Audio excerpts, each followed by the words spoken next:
Tonight, the first public comment on the new tolling plan for the 99 tunnel. It's been mandated to repay the $200 million cost of construction. The Transportation Commission has laid out 3 options. I like the Plan A. It's fair.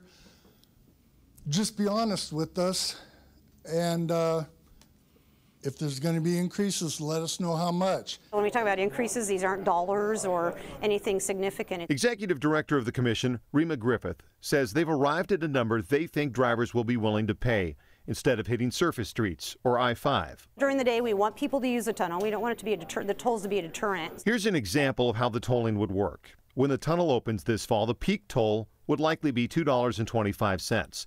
Now, option A would raise the toll about 7 cents every 3 years, starting in 2022. On the other end of the spectrum, option C would raise the toll about 12 cents every 5 years, beginning in 2024.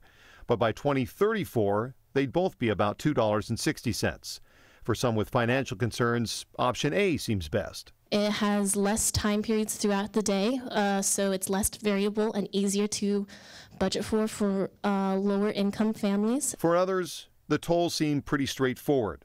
They're worried about what happens above ground once the tunnel is open. My concern is the viaduct demolition. And that is a whole separate issue we'll be talking about once they start tearing the viaduct down next winter. All 3 options would pay off the tunnel debt by 2045. And then the question becomes, what happens to those tolls? The state legislature would have to weigh in to either reduce those tolls or possibly get rid of them altogether. You still have a couple chances to weigh in. There will be a couple more public meetings tomorrow night in West Seattle, and then Wednesday evening in the Finney neighborhood. Both of them begin at 5:30 in the evening, scheduled to run till 8 p.m. The state will continue taking public comment until July 17th. In Seattle, Greg Copeland, King 5 News.